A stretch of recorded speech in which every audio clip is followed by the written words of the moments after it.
All right, let's dive right in. Today, we're talking about the legendary philosophy of Jim Rohn, who had this incredible idea that the main driver for a better future, well, it isn't the government or the economy or your boss. Nope, the major key to your better future is you. It always has been. So let's explore how that one single idea can completely reshape everything. You know, Rohn always started with this brilliant puzzle. Just picture two people. They live in the same community, work for the same company, sell the same products. One of them makes $1,000 a month, the other makes $2,000. So what's the difference? It can't be more time. We all get the same 24 hours in a day, right? The answer, he said, is all about the value we bring to the marketplace. And this is the absolute core of it all. See, the crucial point is that we spend so much time hoping for everything outside of us to change. We hope the economy gets better, or our boss gets a personality transplant, or the traffic magically clears up. But Rohn's huge breakthrough idea was that honestly, none of that really matters. The world around you is going to stay pretty much the same. The only way your life truly changes is when you do. So, this leads us to the first big principle. You can have more because you can become more. It's not really about chasing success, it's about attracting it by the person you decide to become. What's so fascinating about this way of thinking is how it totally reframes the idea of work. The real goal on the job isn't just, hey, what are you getting, but who are you becoming? An above-average income, Ron always argued, follows an above-average person.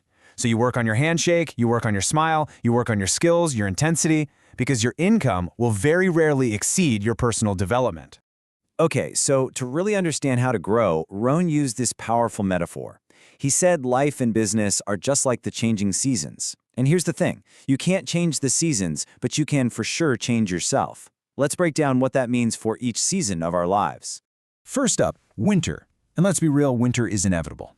These are the hard times, the recessions, the personal disappointments, the heartbreaks. They will come.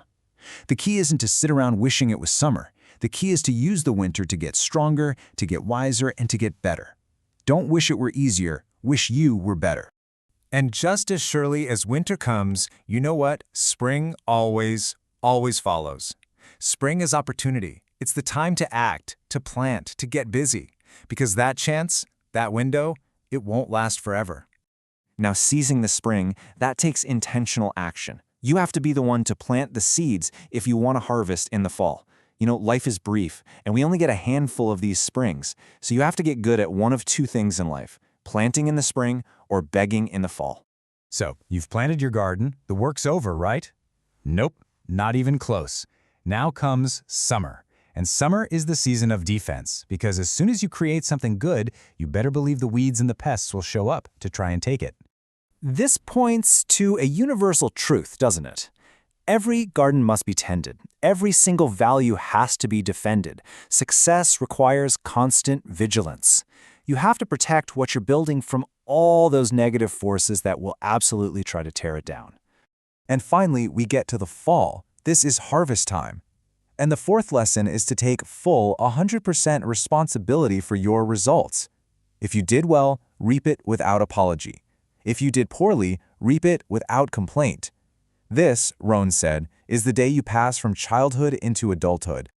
Now, this whole seasonal framework, it's governed by an unbreakable law. It's a law that dictates the connection between your actions and your outcomes.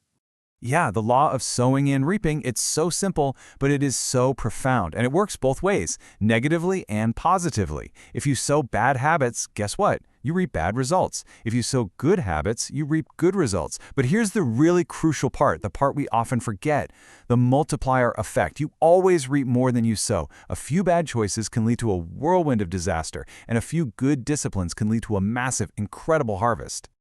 Okay, so if our actions determine our harvest, what's powering those actions in the first place? Well, it all starts right up here, with the thoughts we allow into our minds. You got to think of it like an internal factory, where your future is being built piece by piece. And just like any factory, it can get contaminated. Rohn identified these diseases of attitude that will absolutely sabotage any chance of success. There's pessimism, which makes you see only the little specks on the window, not the beautiful sunset outside. There's complaining, which is just a total waste of precious time. And then there's overcaution, that timid approach that paralyzes you. Because let's face it, life is all risky. So what's the cure for all this? It's active vigilance. You are the gatekeeper of your own mind. You decide what ingredients go into your mental factory. Don't let anyone, not the news, not a cynical neighbor, not even a good friend, dump trash into it, because you're the one who has to live with the results. So, we have the framework, and we have the mindset. But what actually lights the fire? Rohn taught that lasting change is often triggered not by logic, but by powerful, raw human emotions. First, there's disgust. That's the day you finally, truly say, enough is enough, I've had it. Second, decision. That's when you draw a line in the sand and you commit. Third is desire, that deep internal want that can be triggered by a book, a song, or just a single conversation. And finally, resolve. That's the promise you make to yourself that you will see this through, no matter what. I'll do it or die. Any one of these can be the day your life changes forever. And that brings us to the final, critical question. The next 5 years of your life are probably going to be a lot like the last 5, unless you make a major change. So the question isn't what can you do, it's what will you do?